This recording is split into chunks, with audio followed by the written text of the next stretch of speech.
he gets himself all the way up there to eventually 68-0. Right. He fights Meldrick Taylor. Meldrick Taylor was a legit, he was on the pound for pound list himself, I believe, at the time. So that was a legit big time fight. Now he's fighting at 140. To Chavez's credit, he started at 130, so he's probably that was his best weight was 130 and 135. He was small for the 140 weight. He fights Meldrick Taylor. He's losing the fight. He's down on. It's actually funny because he was up on one of the cards. Even without that knockout, he would have gotten only a split decision. Meldrick Taylor. People don't even talk about that. He is up on one of the cards, Chavez, even though he was clearly losing, Right. and he rallies back, knocks Meldrick Taylor down with like 8 seconds left. Taylor's getting up, but he's not, giving the proper response. Right. Lou Duva's in the ring. The referees, Richard Steele stops the fight. It was very controversial. And Right. in those days, the rules were that you could be saved by the bell. So if he didn't stop the fight, the clock would have ran out. And even if Meldrick Taylor couldn't continue, he would have won the fight. It'll be a split decision, even with the knockdown. So what do you think of that situation? Because for me personally, I think that was a legit win for Chavez. I think he won the fight. Meldrick Taylor couldn't continue. He wasn't giving the proper signals. And, the referee, it's not his job to help the fighter win, to help Meldrick Taylor win. Right. His job is to referee the fight. So I thought that was a legitimate knockout, but a lot of people don't. Well, what did you think of that?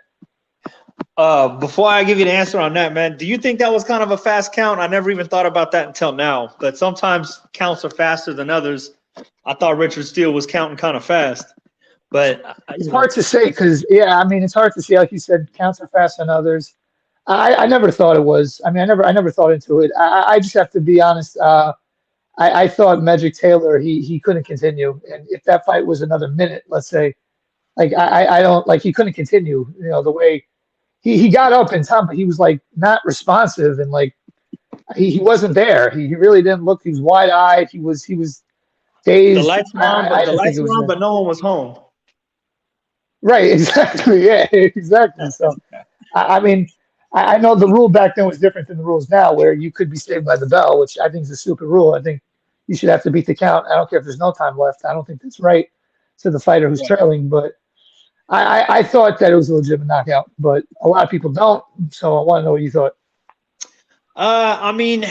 It's hard for me to say, because I could see how you could think either one.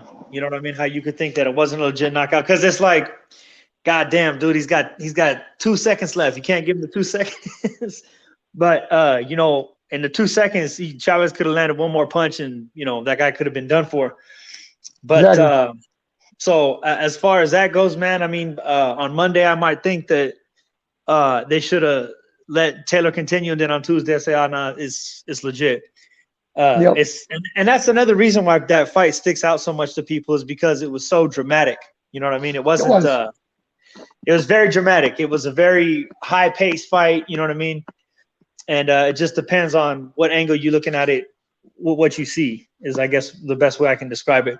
The thing is, though, the way that Legendary Nights episode is filmed, they make it seem like Taylor was done. His career was over after that, and that he just, and he does got that. He's punch drunk real bad, man. But you're gonna tell me that none of them fights with Norris and Espana, that didn't contribute to that at all? That's right. And that's the thing. They wanted an Emiya rematch, and I think in a fight that close, an Emiya rematch is proper. But Don King, he wanted no part of that, and they didn't have, they didn't want to risk, because the big thing back then was, these magazines, they would talk about Chavez going 100-0, and he would be, replace Sugar Ray Robinson as the greatest fighter of all time. They would say stuff like that. And the way he looked at it, King was like, whoa, my guy almost lost. Because that was one of his big stars at the time. Obviously, he had Mike Tyson. Yeah. And he was the main guy. But, Chavez was, because at that point, I think, when Mike Tyson was he had just lost to Douglas right before that Meldrick Taylor fight, if I'm not mistaken. But when Mike Tyson, after that, when Mike Tyson went to jail for a few years, Chavez was his main guy, King, because Holyfield was champion and Bo was champion. King didn't have a guy really, that was like at that time at the heavyweight division. So that was champion. So he wins that fight.